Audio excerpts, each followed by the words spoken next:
except for the emotional outburst when they were fighting over their emotions, the two women or whatever. But and then the cats. What? I don't. What the heck? Flurkin. We I haven't love even talked cats. about that. I was laughing my The ass Nick Fury off during B that scene. plot. They were so cute. That I thought was going to connect, but it never mind the did. cats. Right. Fucking Derp the Destroyer. He's on the fucking moon at the beginning without any spacesuits, and she's got something which can identify where a Negaband is, which is now called, by the way, a quantum bracelet for some reason. But she can didn't want to be offensive. They can track it. So she's been able to track this from a huge distance. They crack it open, but there's only one Negaband inside, right? And she says, "Where's the other?" And he says, "It's got to be here somewhere." So track it. Were they tracking the other one? Did they show them tracking it, or was it like? Well, it kind of showed Is that them what the map was? identifying where it was and being able to get the power. No. They just checked the tracking number from Grandma when she sent it to Kamala Khan. They didn't. Oh, yeah. That's where you got confused. They went to UPS.com. And they just checked the tracking number. Type it in. It's a long number. I'm gonna sit on the floor again. I'm gonna sit on the fucking floor again. Dude, this is what happens when you watch Robin Hood, Loki, and Marvel's all within 24 hours. It's baffling. The bracelets were originally called Negabands. Nega. N-E-G-A. Ooh, Very problematic. Very problematic. You want to see the real BBC this week? Eric July might have gone a little bit. We can't fucking hear you, Az, because get on your fucking microphone. Hang on. I have the weirdest boner right now. That's how Nia DaCosta got this job. And Az is going, it's still a boner. I'm taking that as a win. Yeah. Az gets turned on by Negabands. So this whole thing was supposed to be centered around we thought it would be, we thought it'd be shit. So it turned out to be shit. But there's supposed to be the Freaky Friday thing going on with the powers, which was just inconsistent, dumb, and annoying. The action scenes were unbelievably, this movie was boring. This movie is like a boring film. They nerfed the hell out of Captain Marvel's powers. Yeah. Not just in the fact that she's like super strong, they kind of removed that. Her light bullshit, it seems to just be not very much as effective. You know, there was a fight on the second planet, the fucking musical planet. She was taking her time destroying stuff, and I was like, can't you just go and just kill everything? She could travel. She said to the guy, to her husband, she said, "You go and I thought that was her wife. Set up here." Yeah, well, pretty much. You set up here. We're gonna hide and get the drop on her. And then she just likes to walk in and have a conversation with him. Yeah, I don't know. Fuck, because for those who don't know, whole trivia scene for was you, pointless. How fast can Captain Marvel travel? Speed of light. Speed of light. Yeah. Speed of light seems to be the best faith answer to that, which is not very fast galactically.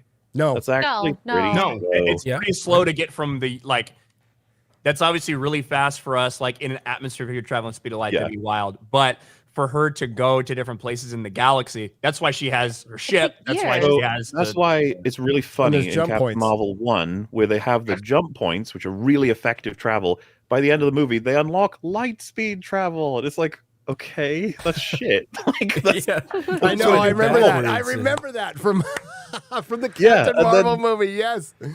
So she travels alongside the light speed engine ship, and so that means she can travel light speed. It's the worst of both worlds. It doesn't answer travel, but it makes her unstoppable in combat if she has light speed. If you hit someone with light speed, you would atomize them. It's a nuclear bomb with that level of kinetic. There's no kinetic feeling to stop her from taking the woman out standing on Kamala Khan's head. You can't get to me in time. Yes, she fucking can. Yes, she could. Yes, that's the point. She travels at the speed of fucking light. They show her kickstarting a friggin' sun, yet she's having trouble with this Ronin. She could flick her and disintegrate her without any Hey, sweat. Sorge, I want to see that documentation on each one of these power sets, because you say that there's power sets in the movie. Can I see that data? Because it doesn't actually track in any of these films. Remember, one of them can see light. She describes her powers in that way. Yes, I can see light. This is why it feels like we're auditing the movie sometimes. Like it's like a tax return because we get told she can travel the speed of light. You just said like one of the biggest payoffs in the whole movie is doing something she should have done in the first place that would have meant the whole movie didn't even happen. So it's like, wow, you fucked that up. Secondly, oh no, she can't quite get to Monica before the gateway seals. Oh, if only she was fast as light. Like what? I know. Like he's the fastest character in the fucking franchise, and you can't get it through the hole. A part that made me flip out, right, is that she gets on the ship and they shoot rockets at her, and they're acting like there's some dramatic tension, like they can't outrun the rockets. I'm like, Captain, just get out inside the freaking ship and run into it, you retard! This is not a threat! But they're acting like, oh, I can't outrun him, and they're trying to make this like this dramatic tension All here. three of them. Captain Marvel could do it. Miss Marvel could put up a big block and they blow up on that. And then Monica could fly out there and do it herself as well. They could do something. Rockets, my only weakness. How'd they know? They should have hired a writer. The only thing all three of them could not do was drive. Only Captain Marvel was able to drive, apparently. Get out of the sea. Forget about the writers. The three of them have more capacity than any of the innocent people on that planet to fight, and they all fuck off. Yeah. Yep. Unbelievable. They abandoned the first and second planet. It's amazing. And they act like they had to because of the rockets were threatening them. It's like, you're all invincible. Remember, Stop them. Stop the rockets. The collateral damage for the Sokovia incident with the Avengers, where they narrowly managed to save that area. It's like, look at what these fuckers are doing. She's genociding people. I know, dude. Forget I'm the sorry, blip, it's called right? pruning, Mahler. It's pruning. Yeah, that is wild, Mahler. We went from one explosion being massive and affecting multiple movies and it being a really big deal to we're just wiping timelines out. We're killing innocent people, and who cares? It's amazing how the most powerful women in the entire universe within the MCU are also the worst. Right, like genocidal, and then on the other, it's torturing children and holding them against dangerous. Yes, they all need to be like exterminated, basically. The opening scene of Civil War. You know, the Sokovia Accords. There should be a superhero registration. They've made a very good case for it. Dude, absolutely. Yeah, they certainly did. That's what I mean. The MCU is so fucking out of control because they had Crossbones detonated himself, and Wanda put a shield around him to prevent it from hitting Cap and a bunch of people around him. Pushed him up and away, hit a building, and killed many innocent people. 9 people. Really, really good bit of drama and conflict. You know, saved his life, saved theirs, but you killed a bunch of other people. And then it has to be assessed. Like, who's responsible for all those deaths? And it's like, oh, yeah, out of the way. Now you have like whole civilizations getting wiped out. No one cares. It's absolutely fucking unreal. They we did have that no at idea what you've well, gone through. Smaller. What happens in deep embarrassing. space stays in deep space. That's the reason why nobody fucking cares. Well, one person cared, Darth Ben, and she's back. She's gonna fuck you up. No, she has a put on grill. 2 bracelets and died. Like the first way they nuked or that they nerfed Captain Marvel's powers was with the realization that when she uses them on the bracelet, can like absorb it. Yeah, it's like, okay, that's kind of stupid, but it is like it was really dumb. And maybe just don't aim at the fucking bracelet you reach on. But she does punch her and hit her, not hitting the bracelet multiple times, and it's like, all right, you should have won right then. But they're so incompetent that suddenly her powers are absolutely pathetic whenever she's fighting the villain, and then when she's not, she can kickstart a side. I thought on the second planet when they're having the fight on the ship, and it looked like she was actively draining her almost. I thought they were going to set something up where like she actually like almost lost her powers basically. Yes. Got completely sapped by that. You thought they were going to do something interesting. And all we've seen is she put the Negaband on and she was fine, and then she started absorbing the power and she was fine, and it was making her stronger. Then she put a second one on and blew up. Yeah. Well, that's just you the dangers of over accessorizing, which most women It's a fashion thing. It was the hooped earrings, wasn't it? It was the hooped earrings. It was the grill and the grill and then the bracelets. Too much. I think we need to emphasize how utterly retarded that is. They could not think of any creative way to beat the villain, so that she just 2 bands, she dies, she kills herself. I thought it was like a level up boss battle, like in the middle of a boss battle, she'd come back. The more power, the stronger she gets. Yes, so she should be absolutely fucking cray, but she goes. And then when Miss Marvel puts them on because they were meant for her, she's fine. We're supposed to believe in the opening scene, if she had found both Negabands on that moon, that she would have put them both on, exploded, and then they hit the credits. I love that Mahler's referring to them as Negabands now. This is fantastic. That's what they are. I gotta be careful. Gary, it's absolutely clear. It's gonna be a bit of a deep cut. Do you remember when Illyria punches Cybus Vale in Angel in the head? Yes. That should have happened when Captain Marvel punched off Ben. Well, I was thinking, I mean, we hate The Boys now, but The Boys like demonstrates power level differences pretty well. Remember when the blind superhero's like, yeah, I hear I'm blind, but I hear it, and Homelander just goes pop, boxes his ears. Yeah, that's a great display of it. But you are correct, Mahler. I'm not quite at that part yet, but we're almost there. That's kind of like that's the shit that I always get like weirdly interested in with like comic book characters. Like talking about Captain Marvel, the idea of Captain Marvel using her powers to fly at light speed, as basically just a flying nuclear bomb. Yes. If she were to travel at light speed in atmosphere, could that fucking ignite the entire atmosphere on fire? You know what I mean? Like that type of power. And do characters have to fucking like level themselves down in certain situations? That's the kind of crazy comic book shit that I really enjoy. Superman gets into that, by the way. Superman gets a lot into that. Yes, it does. Yes, not even approaching light speed. The friction you would have in hitting the atmosphere, and that would actually cause fusion from the atoms and everything. Because the atmosphere, if you're going that fast, you hit the atmosphere. It's a solid. It's a fucking solid. So you would create, and you would cause the air molecules to literally fuse together when they hit you. This isn't a film that you could suck away a fusion bomb. The atmosphere. You'd ignite the whole atmosphere. Like, don't worry about it, because there isn't an atmosphere on the fucking creep anyway. Matter. If we go back to the beginning, when Captain Marvel irresponsibly decides to go flying so she could kill Kamala, because that's the only reason I can think of it. She does fall for the longest time because she would have been dead before Monica Rambeau even took off. So I guess gravity works different in the Marvel Cinematic Universe. Editing it, so she goes back up. I know she does. But so what takes longer, Kamala, Mahler, or the Sky Station in Black Widow? Oh, that's tough. Which will hit the ground first if they both? I love that. It's so disjointed. You have the free fall speed, terminal velocity, essentially. She puts a big shield around them, which if anyone has a brain is like, that's not going to do anything. And then they switch with Captain Marvel, who thumps onto the floor. She's like, fine. She's like, okay. And then immediately Fury's like, oh, it's just Captain Marvel. It's like, oh, it's fine. Bro, it's just terrible. What about momentum? But she didn't even know she was falling until she rotated and can see the ground. Because dropping at a great speed apparently means you're okay. Well, if you're looking up at the fucking sky. If you're in a ball and you're inside that ball and that ball hits the ground, you're going to hit the inside of that ball. Absolutely. Why didn't she create a really large, thin platform that slows her, in air resistance? Like it's like Fortnite. It doesn't matter. Fortnite, floating. It doesn't matter. In the fucking sky, when she does the first, I'm listening to everything.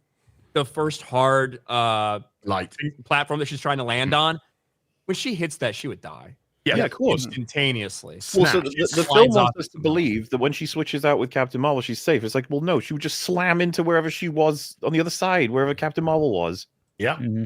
They don't switch momentum. That's not how that works. When they're fighting on the ocean planet, Monica Rambeau goes flying from a great height, goes splat into the fucking shallow, and just like, Yeah. But you're a human, Monica.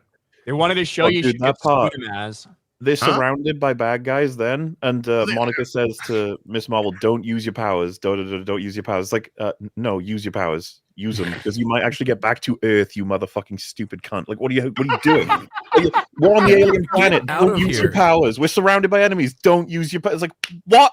Like, this is the time to use your... And then Captain Marvel just turns up. She travels to that Skrull planet twice from Earth in a matter of minutes. Yep. Do you know how fast you'd have to be able to travel to do that? Shit.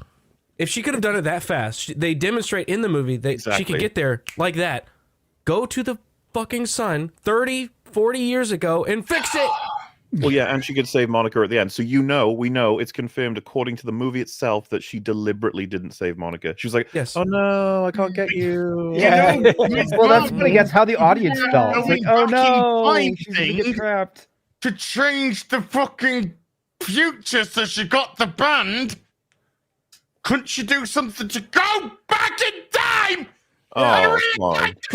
Dude, as everyone could go back in time. Remember, they unlocked time travel in this universe already. I'm sitting on the floor! So, I don't mean to switch tracks a bit, but what we've been talking about is actually pretty standard Marvel sludge. It is. It is the crap that we see in Multiverse of Madness, Thor: Love and Thunder. The thing that took us to a new level to me was the singing and the cats. It was a level of goofy retardedness that I could not believe. That to me, this takes it to a new level of sludge and absolute dog crap. I was baffled. So, all right, we'll wait until we get there. But that's like an hour and 20 minutes. Fucking movie, man. Should we put up the spoilers thing, or is it a little late? No. Anybody cares. Gary, literally, this is the first time where a spoiler warning would mean we're not telling them the details. You're spoiling the experience. I don't know how you would spoil this movie. It's baffling. There's no story. It doesn't make sense. There's nothing to spoil it. There's it's all over the fucking place. The only spoiler would be the X-Men stuff. And that's just and they wanted and the A-Force and the A-Force, because we're getting where they recreated like one put of the best another chick in it. Universe, made it cringe. Yeah. Oh yeah, put more women. Like, that's that's what you now you gotta make them gay, and then you got the whole thing. Yeah. It's so. Was that the Young Avengers? But it's it's going to be an all-female Young Avengers, by the way. Apart from one token Hulk male boy. And very well, real quick, like the Flurkin, right? The Flurkin's the cat, by the way. That's the one contribution that we got from Kelly Sue DeConnick. Kelly Sue DeConnick, of course, famous for "If you don't like my politics, don't buy my book." She's the one who turned Miss Marvel into Captain Marvel and introduced. What are you doing? I'm just taking a label off my box. Okay. You can mute your microphone for that, can't you? No, not really. Okay. I'm talking about Miss Flurkins, Gary. Flurkins, where was I? Flurkins have pussies. Flurkins have a pocket dimension in their stomach, apparently, that can hold things infinitely. And Kevin Feige came out and said on that pathetic red carpet they did with that had the composer, a producer, the director, and Kevin Feige. And he even says, yes, the most popular character by far from Captain Marvel was Goose. Gus or Goose? Goose. Oh my gosh. So we needed to have more cats. They literally said we needed to have more cats. So they had Goose have little kittens. And there's a whole scene where the kittens eat everybody to save them. Right? That's market research tells us that we need more cats. Exactly. My biggest problem. One of the songs from Cats, by the way. Not just the biggest like I problems. said, they drag it on for so long, and It's they the try to make it a It's the entire B plot. Well, and it's also one of the best horror scenes they've had in a while. Exactly. I'm not sure if they knew though. I was laughing my ass off at that because it's like, dude, this is basically robots running around exterminating people, going, do not resist. Because they have it literally blaring over the loudspeakers. Let the Flurkins eat you. You will be okay. You will be okay. It's like fucking. The only people in my theater that were laughing were two 40-year-old women. Yep. But I was laughing because of how retarded it was. Holy shit. To me, the biggest problem with the Flurkin, Nick Fury, that entire thing, it doesn't have any impact on the movie at all. No. You could cut out Nick Fury from the movie. Yes. You could cut out the Flurkins, just Saber, everything. You could cut out the entire thing, and it would have no impact other than a little bit of like dialogue, like communication-wise between Monica and Nick and Carol. Like it was just pointless. So why would and you the way not that cut Nick this Fury out? is done? Well, because then the movie would only be 50 minutes. Yeah, because they could have included shit that we needed to make a cohesive story. The scary thing, guys, is there's stuff they wanted to keep. The scary thing, but what Az was saying, there is a longer cut. There is a much longer cut of this movie. Yeah, because it was originally clocking in at like 2 hours and 20 minutes. Yeah. Oh my god! You know, we complain a lot about a lot of the Disney Plus projects and how like the series are just made to like go, like it seems like it's a movie that gets turned into a show and they just add all the padding. This might be one of the scenarios where I think that this movie should have been a Disney Plus series, not just because it's not very important, but also because of all the stuff they should have probably fleshed out within the movie itself. This easily could have been like maybe a 5 or 6 episode like Disney Plus series. It would have been miserable, but like there's too much that they didn't explain that they just fucking rushed through when it comes to this movie. It's just so frenetic. Like Loki, they have these massive concepts and no clue on how to execute them. At all. And they're actually these are concepts from the comics that were executed fine within the comics and the medium of comics that could have easily been adapted if you had somebody who knew what the fuck they were doing, but instead they got somebody who wrote fan fiction. Gary, I've got a question for you. To adapt from the comics, like the fucking singing scene, that is adapted from the comics. Well, okay. That's from the more modern comics. So I know. But I'm saying that's what they're choosing to adapt. Yeah. Exactly. And it's done still mostly as an Easter egg. It's not in the same context as it was in the comic books, and that's what all this is now. It's just we brought something from the comics. We brought in Dar-Benn. Sure, it's a girl now. It's a diverse woman, but it's from the comics. It's Dar-Benn. Yeah, it could have got worse because there's a little line in there where she's like, it's a matriarchal society. He was being forced to do something he didn't want to, blah, blah, blah. The real story from the comics is that whatever the prince's name is, Prince Yawn. Yeah. Prince Yawn. He's being forced to marry a woman that he doesn't love and doesn't want to be with. Well, because he's gay. That's probably what I thought. So Carol comes there and basically fights this woman for the right to his hand in marriage. It's like just a gender swap kind of theme, right? Yes. Yeah. Like fights another woman for the right to his hand in marriage, gets married to him, and basically says, live your own life kind of thing. It's really weird. That's what I thought the story was going to be. I watched the trailer. I was like, they're not really together. He's going to be secretly gay or something. But they have to do he needs a marriage of convenience. But he was such a nothing character that he had like 2 lines of dialogue. He was bilingual. And then they left. He's clearly a great seamstress, though. Yeah, I can't believe whip those shitty costumes up in a jiffy. I can't believe they thought the singing, scene would improve the film. They thought this is a good idea. This will be fun. Let's actually throw this retarded whole sequence in, and they thought it would make it better. This is from people that thought shoving 12 women in a fucking movie would be good. So clearly, that makes sense that they thought that scene would improve the movie. I guess that scene was longer. That's cut down after they were like, probably shouldn't have it go. We got an I'm sharing my screen. We got an update from Deadline 10 minutes ago. The Marvel's heading for lowest opening ever for MCU at 47 to 55 million now. Oh no! Wow, who could have seen that one coming? Whoever's sharing this, give it a good solid minute because I'm still running on Chrome because Chrome is shit. StreamYards is shit. This is our last Friday Night Tights on StreamYards. This is it. Fucking StreamYards. We're done with StreamYards. Well, either way, so Deadline shared, and of course, this was already reported on early in the day. Okay, but Deadline is now reporting the Marvels is heading for the lowest opening ever for a Disney MCU film at 47 million to 55 million. I think it's probably going to be. I don't know. Jeremy, real quick, if it hits 56 million, those fuckers are going to call it a win. Oh, absolutely. The Marvels takes off with the higher than expectations. I was watching John Campea talk about this the other day, and he basically, because of the Rotten Tomatoes score, and he basically said when the Rotten Tomatoes score started out at 54%, he goes, I'm going to be honest with you. I thought it was going to be at 20%. So being at 54, this is kind of a win. What? Dude, what is wrong with you? What? Dude, he's fraud.